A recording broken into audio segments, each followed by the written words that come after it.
Salvador Landa Verde, 50 años.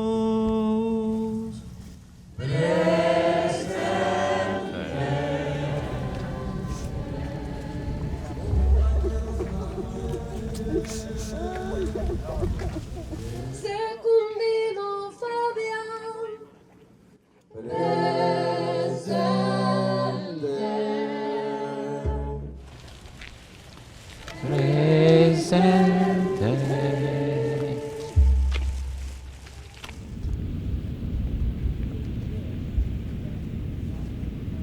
We're at what was the School of the Americas.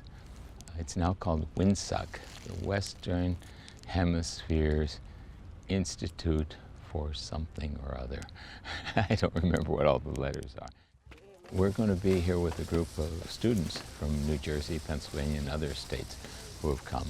This school originally was in Panama, and Panama asked the school to leave, and now it's based in Fort Benning, Georgia. It's also known not only as School of the Americas, but School of the Assassins, because so many dictators and people have left from here. We're here to listen to the military present their point of view with regard to the school.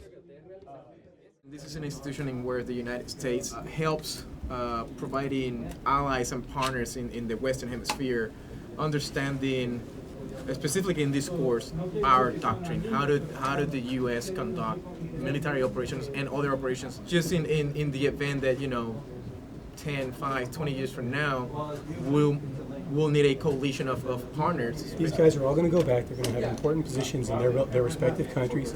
And it's not uncommon for guys that went to this course to become generals, to become the Secretary of Defense, Presidents, or even presidents, generals that have been in this class before. They say, and they're always mention. Yeah, my buddy from Honduras, who's now the Secretary of Defense. Algo que yo no he hecho, algo que yo no he dicho, y me están desprestigiando.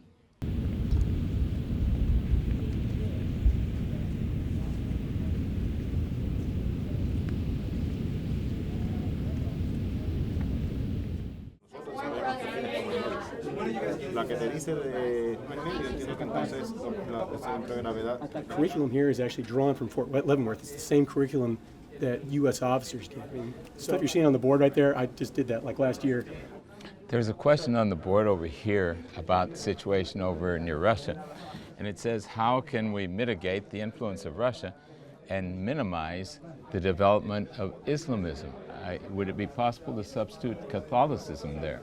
It's basically just a bad word choice. What those guys are talking about is an imaginary insurgency. It is a bad question. And granted, sir. Do you learn about the history of those that attended the School of Americas when it was that? And, for example, the Jesuits who were murdered? I mean, it's not necessarily focused on specifically stuff that's happened in Latin America. It's more general, what is our role as military professionals? Ethically, I guess. To focus on the ethics, there are at least 998 known people who have been victims and who have died at the hands of notorious SOA and WHINSEC graduates. So my question is, how and why do you continue to claim that it's merely a coincidence? You don't get the goods of the people that graduated from the school in their countries. What you guys get is the people that came to the school, did something wrong in their countries, and that's the news that we find out. Can you give me an example of a positive outcome from training these graduates, besides their involvement in the drug war in Colombia? I mean, sure, but it's how do you prove a positive? It's also like you asking your high school principal, from our school, what good has come from our school? He'd be like, wait a second. It's very intangible what you're trying to say. The relationships that we have. I think there could be a list for that. So it's hard for me to say, yes, I trust WHINSEC when there's never been any ownership of the School of the Americas has been broken. This is where our brokenness was, and this is how we are moving forward.